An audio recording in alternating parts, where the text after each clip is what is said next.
Supreme Court is considering a case called McCutcheon versus FEC. Now, if you thought Citizens United was bad, wait till you get a load of McCutcheon. This promises to be Citizens United on steroids. Now, initially, we used to be able to limit the campaign spending because we knew that it often corrupted our politicians. But of course, slowly throughout time, the Supreme Court has taken that ability away from us. So in Buckley v. Vallejo, they said that money is speech, and they said there would be no limit on campaign spending. There would still be a limit on how much an individual could contribute. Now, later on, through many different cases, they even whittled that down, and in Citizens United, they said, if you're giving an independent expenditure, well, then you could be unlimited donations. Now, it took a system that was already broken, corrupt, and in terrible shape and made it much, much worse. Well, now McCutcheon promises to do it even more. And they're saying, okay, now one of the few remaining things is, yes, you can give unlimited independent expenditures and donations. And yes, if you're running a campaign, you could spend unlimited. But now what we'd like to do is to be able to give almost an unlimited amount directly to the politicians and to the political parties. So in the old days, which is today, the old rules, the limit you can give for an individual is $123,200 and $200 in the 2014 election cycle, for example. Okay, so that is the max you can give to specific individual campaigns and to the political parties. Okay, then you can give unlimited to independent expenditures if you want. That's what the Koch brothers do, Sheldon Adelson, etc. Well, what the court is now considering is giving up to $3.5 million to the joint fundraising committees so that you could spread that around to all the politicians in the particular party that you like. Actually, if you want to give to both political parties, and if you're bribing folks, perhaps you think, why not? You can actually go up to $7 million if you max out on both parties. Because those poor people only giving $123,000 to politicians, well, golly gee, that just wasn't enough. We should allow them to give bribes up to $3.5 million. I wonder if they would have disproportionate power in this system. Now, meanwhile, Antonin Scalia doesn't think so. He thinks we put too many limits on the rich. And during questioning yesterday in oral arguments, he explained that aggregate limits have a consequence to sap the vitality of political parties. So, Scalia thinks that the political parties are too weak now. I mean, there's unlimited spending in other arenas because of people like Antonin Scalia. And why shouldn't we let the political parties do unlimited spending too? And get unlimited donations? Oh, the poor political parties, they've been sapped of their vitality. And then, double irony here. He says the aggregate limits are not stopping big money in politics. Yeah, I know. That's because you opened other giant back doors for the rich and the corporations to funnel money into the politicians. You're the one who opened that door. And now you're saying, well, it looks like they're already corrupt. Might as well make them more corrupt. Thanks a lot, Antonin. We really appreciate it. I know, the devil's in the details. So, we're not done yet, though. Li Fang wrote a great article about how if the conservatives win on McCutcheon, if they get a full, complete victory, there's another door that it opens that's even worse. So let me just review for you the critical case in 1976 that started all this mess was Buckley v. Vallejo.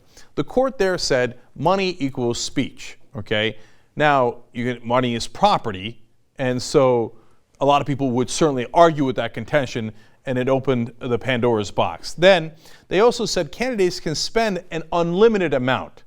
And again, that's where you then in every chart, economic chart you see, the great divergence begins in 1976 and 1978, where somehow, oh golly gee, since the campaigns can spend an unlimited amount, they wind up somehow getting an unlimited amount, and usually from incredibly rich folks and incredibly rich corporations. So corporate profits skyrocket, our productivity is still great, but our wages start to stagnate, starting all with Buckley v. Vallejo.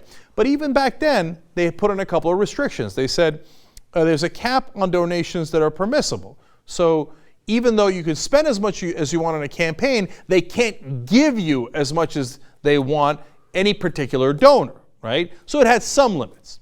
Well, now they're arguing in McCutcheon that those limits should be thrown out. So Buckley v. Vallejo was not extreme enough. Those parts of Buckley v. Vallejo that started the mess in the first place should be overturned to make it even more extreme. And it had one other element. It said the appearance of corruption is a standard that we have to be concerned about. It's not just corruption, but if the public believes that there's an appearance of corruption because as a lobbyist you're giving them money and then you're voting, or you're taking their money and then you're giving them your votes, that's at least an appearance of corruption. And that's something that the government has an interest in regulating. Well, now the conservatives are arguing, and by the way, the Republican National Party is arguing, gee, I wonder which side is more corrupt, that, you know what, we shouldn't even worry about the appearance of corruption. And if the Supreme Court agrees, there are so many different laws, both at the federal level and at the local level, where people say, because of the appearance of corruption, we can't let lobbyists do this or that. All of those would be wiped off. Total free reign. Unlimited campaign spending, unlimited donations, unlimited appearance of corruption. If you thought it was bad now, and it's about almost as bad as it could be, they're planning to make it even worse. Now, look, even if the Supreme Court doesn't go in this direction, they somehow miraculously vote no, okay, the system would still be horribly broken. If they vote yes, all the people who sitting there going, oh, no, I think maybe the Supreme Court might reverse itself. No, we don't need a constitutional amendment because maybe the Supreme Court will change its mind. If anything, the only opportunity they have is, unfortunately, in this conservative Supreme Court, is to make it worse, not better, okay? So get real. The only thing that's going to work is a constitutional amendment saying that corporations are not people, they cannot spend unlimited amount of money on our politicians, and we should publicly finance the elections so that our politicians are not forever hooked on their legalized bribes. Gee, I wish there was a group that was doing that. Oh, right. wolf-pac.com. Look, that's why we set up Wolf-Pac. Everything else is a pipe dream. An amendment is real. It's the one thing the Supreme Court, decadent as they are, seeped in corruption as they are, cannot ignore. It goes above their head and says, this is the American people. We have spoken, and we're tired of this corruption, and we don't give a damn what you think. You put it in the Constitution, they can't take it out. Reclaim the country for the people, not for the donors. wolf-pac.com. Do whatever you can. Sign up. That's great. Donate if you can.